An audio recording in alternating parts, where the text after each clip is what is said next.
Hello, my name's Mark Earls, and I want to talk to you today about how human behaviour works really, as opposed to how we imagine it works. We're going to sort of use this to back into market research and what the future of market research might be. But bear with me, because I think it's important to get right our ideas about how things actually work, the things that we're looking to understand and measure. As Steven Pinker put in the opening to his book, The Blank Slate, if we suppress the ideas about human nature that we don't like, it distorts our scholarship and also our ability to build a useful society. Anyway, let's start. What I want to do in particular is to try and get us to think a bit hard about this very simple split between human behaviour being something which is fundamentally an independent choice, so it's people making decisions on their own independent of the people around them, which is something that we're all fairly comfortable and familiar with. And human behaviour being something that is shaped by social forces. Social learning in particular is going to be the buzz phrase for the next few years in popular science. But most of our models look at human behaviour as if it landed firmly, squarely on the left.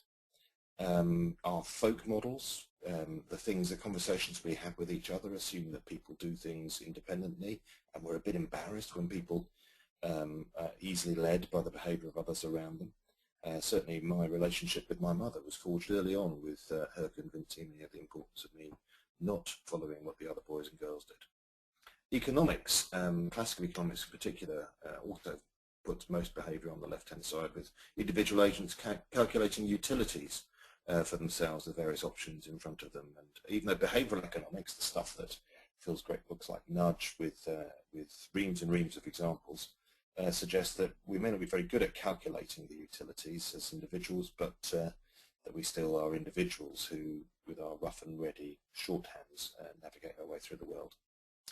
And then, of course, psychology, which is behind a lot of our market research practice, assumes that individuals are the right place to look to understand behaviour. If you think about it, surveys are asking individuals embedded in the population who we choose to be representative of the larger population, and we just see what the individuals say in a representative sample of the individual and scale that up to describe the population at large.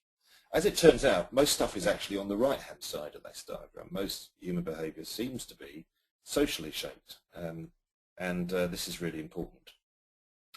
Now, many people will know the movie from which this particular clip is taken. It's the 1989 Rob Reiner movie, When Harry Met Sally. This is the tale of two New Yorkers dating and what they learn about each other and about the stuff between men and women.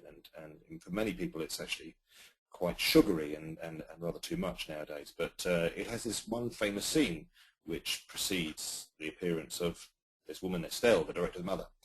In that scene, Meg Ryan fakes an orgasm in public in Katz's Deli in the Lower East Side. And when she's done, this woman at the next table, Estelle, leans across the waiter and says these very simple words: "I'll have what she's having." And for me, it's a reminder, this simple scene of how common social stuff is in shaping our individual behaviour. On the one hand, there's always other people at the next table, either to learn from or that can learn from us. We are social creatures and embedded in the social world.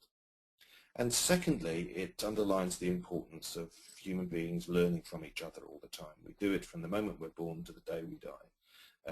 And so it's really important in shaping individual behaviour, but it's also really important in shaping the spread of things. And I think this is perhaps where we market researchers could really grab hold of things in using the insights around social. Earlier this year, in fact, June the 15th, this rather fantastic statue, super life-size, you see on the left here, outside a church in Monroe, Ohio, was struck by lightning. It was known in the vicinity often as Touchdown Jesus, or because of the look on the statue's face, if he scored a touchdown in the final minutes of the Super Bowl, or Butter Jesus, because of the appearance of the material. But he got struck by lightning, and this was very amusing to the heathens who populate the internet largely. I just wanted to share with you how the story of this spread through the population. And this is just one social media feed to show you how what was really going on.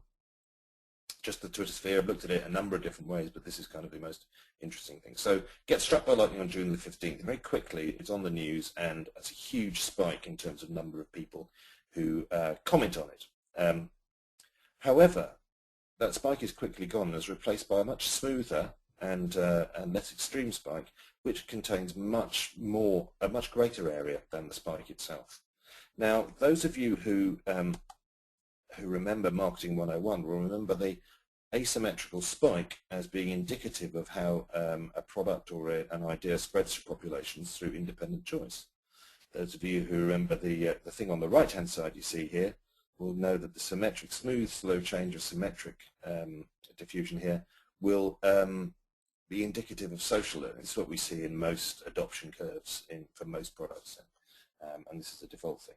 The point being, really, is that the ideas here, the really juicy stuff, is spreading through social learning rather than independent choice. And this is true not just of stories about religious statuary, nor about the death of, for example, Michael Jackson, which follows the same pattern, nor simply about a few small things like coats or pop songs or whatever, but many, many things that we worry about.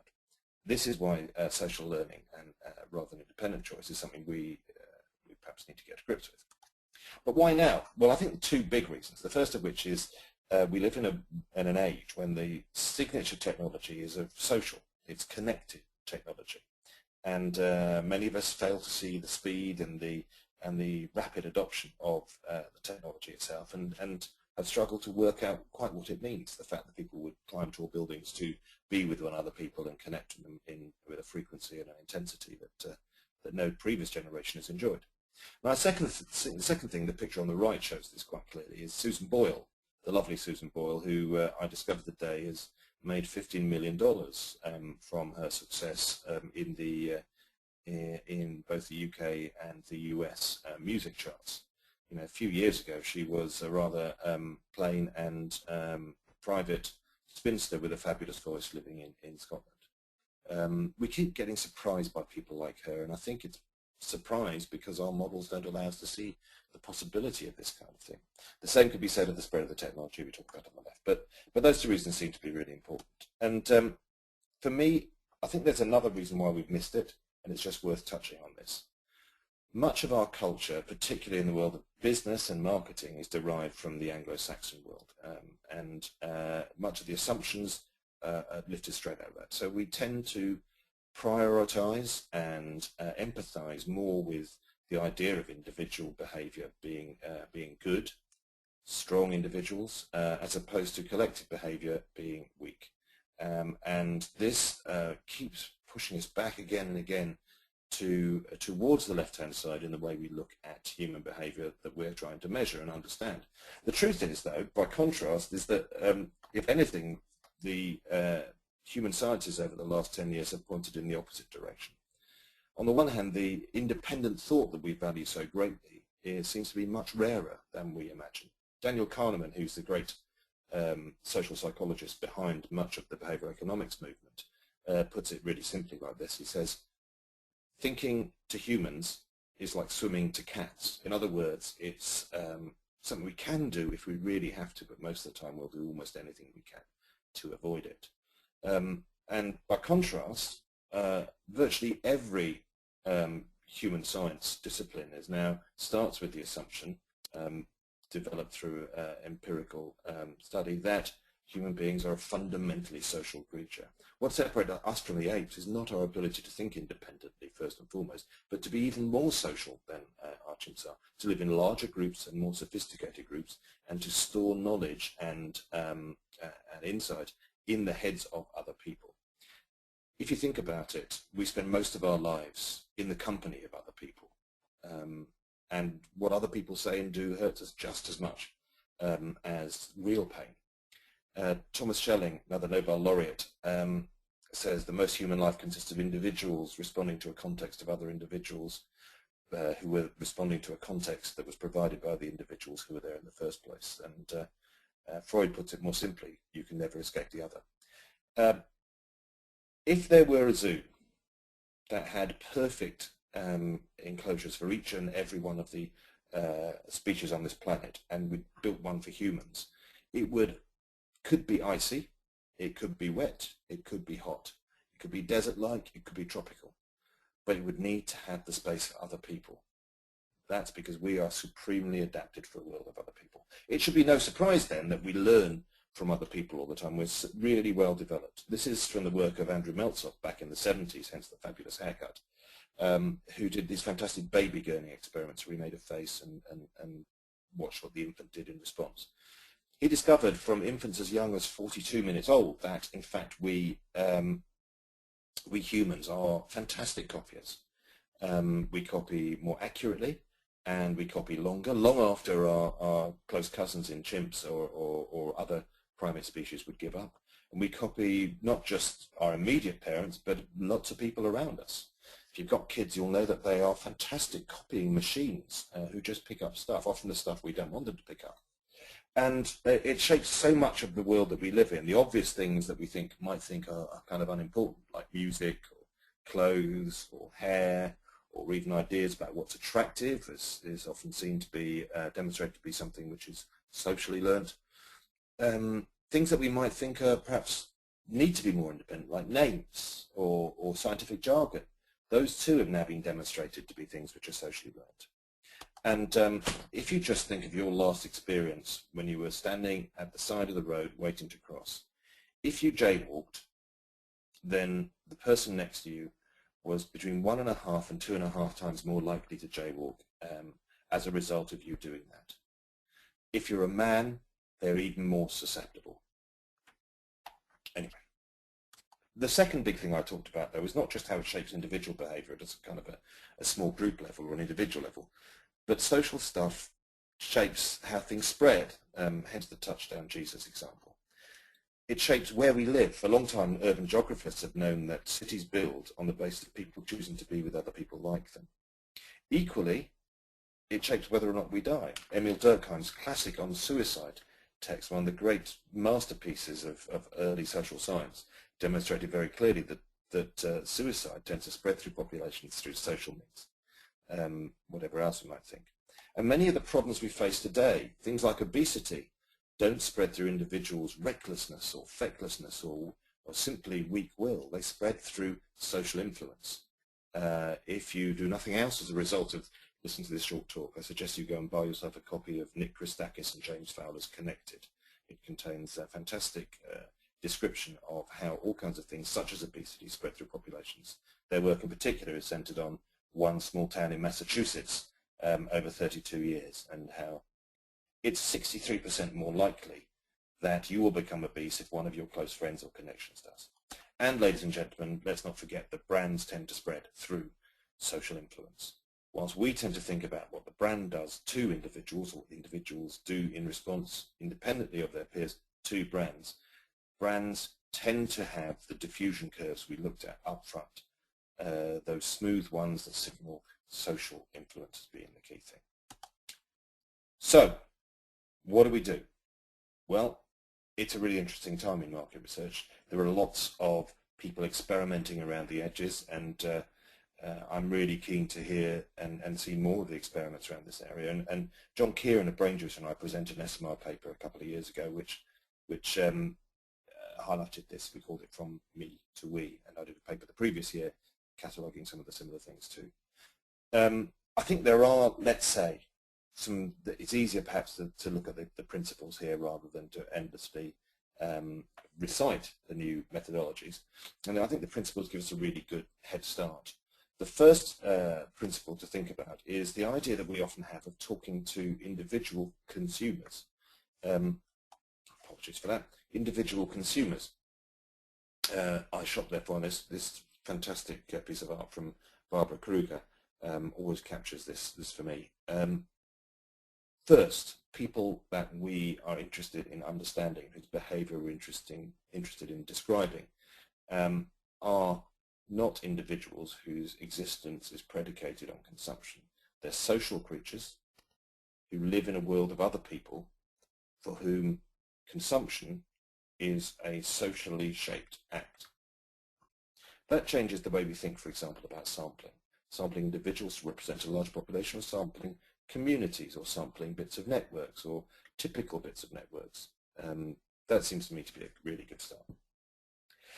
I think we ought to pull away from the idea of thinking of individuals as at the level of granularity to understand human behaviour as well. Increasingly, as the social sciences are showing us how these insights about individuals can be reflected, can be understood in data at a population level. I think we should be interested more in waves, if you like, of human behaviour, how things spread through populations, how to know they're spreading through populations rather than what the particular molecule is doing at a particular time. So whilst things like neuroscience have given us great deals of insight in the recent years into some of the principles here, how does it actually work when you look at large numbers of people, inevitably, permanently, continuously connected to other people like them? And I think that's an interesting area to ponder now. So rather than thinking about the space between people's ears as the place that market research really does its job, looking at opinions, motivations, perceptions, feelings, and so on of individual representative or otherwise consumers, how can market research start to think about the space between people? Those people who do work in community research, online or off, I think are giving us a head start in this area, and that's very good. But there are other things that we can do, for example, the application of network theory to understand what happens, how you structure those relationships, how those networks are structured in the population that you're looking at, and how we can unpick them better. One great example here is the work done by the economist Paul Ormerod on binge drinking, and demonstrating that binge drinking spread through populations in clumped networks rather than simple small world or free-scale networks. Anyway, look, the point being, let's look at the space between people rather than the space between their ears. Mass ethnography is something that I've been working on with John Kieran recently, and it's a really interesting way to get people to observe their peers if they're much better at that than they are at themselves. And another example of this is just here. This is something that a friend of mine, Josh Porter, has created, which shows how Amazon helps each individual user in at least 16 ways on every product page to see what other users might think, might be doing, might have done, might have thought, might have said. How are people connected with each other seems to me to be a big question that we need to find ways to answer.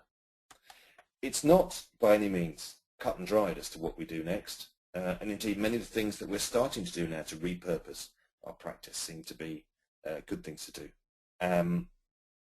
But it's certainly, I would suggest, the time that we start thinking of social rather than independent, of we rather than me behaviour. Thank you.